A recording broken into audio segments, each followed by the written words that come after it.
This is a Diebold AccuVote TS electronic voting machine, of the type used in elections in several U.S. states. We studied this machine in our laboratory at Princeton University to evaluate its security and its suitability for conducting elections. The detailed results of our study, including a full technical paper, are available at itpolicy.princeton.edu/voting. The behavior of voting machines is controlled by computer software. The software that tallies votes on this machine was written by Diebold. Our study shows that a criminal who can inject malicious software into this voting machine can control how the votes are tallied.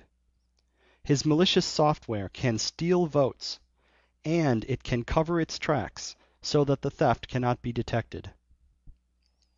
To illustrate this danger, we have created in our laboratory a demonstration software program that steals votes. This video will show our demonstration software in operation.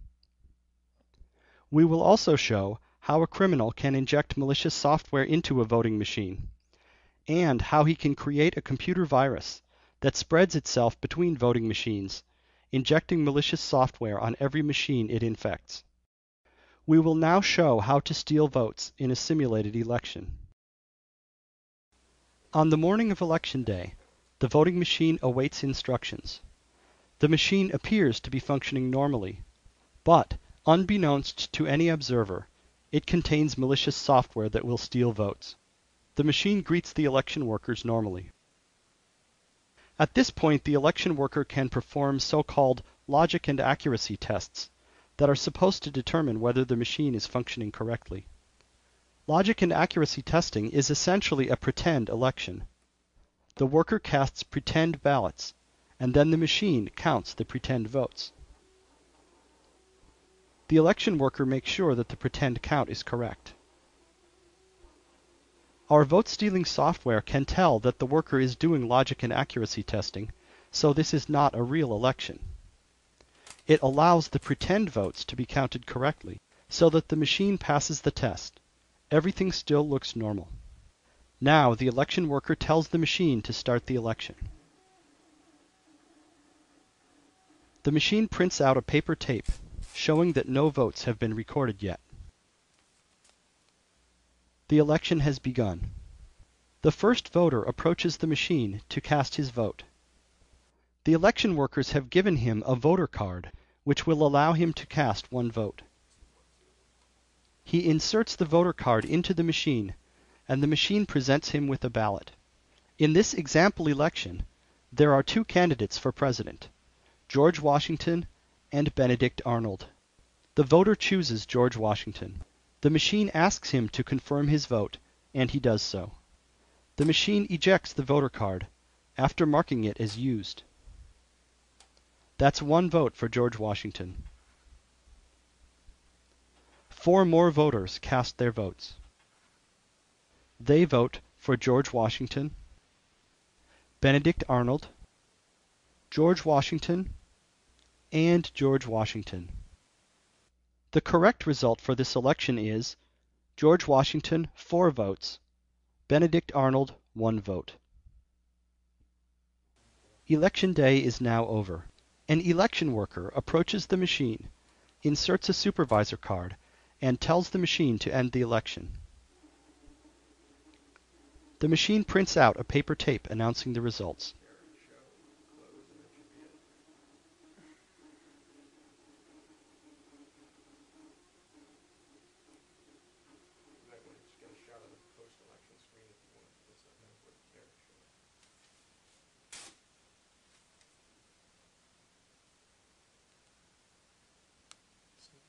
The tape shows that Benedict Arnold won the election, 3 votes to 2.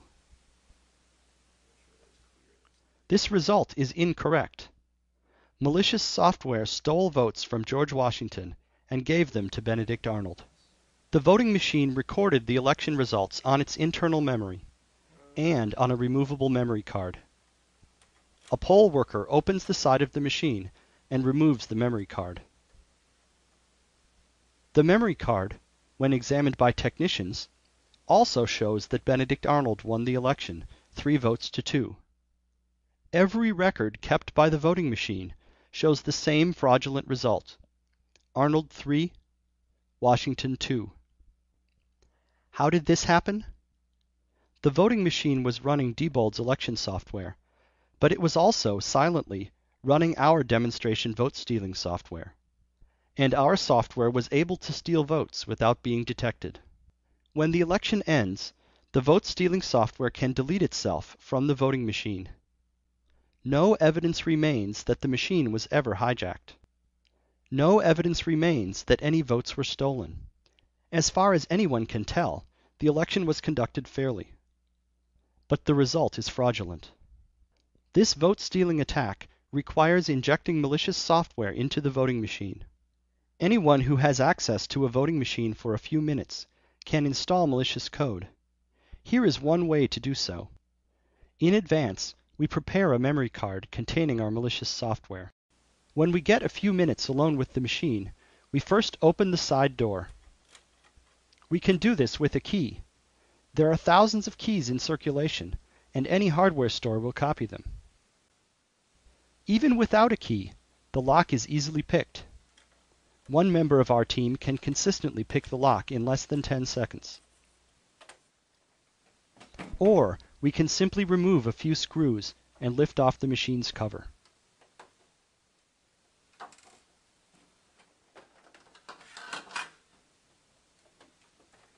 Next, we remove any memory card that is already in the machine and insert our prepared memory card. We press the power button to boot the machine. When the machine boots, it will automatically install our malicious software for us.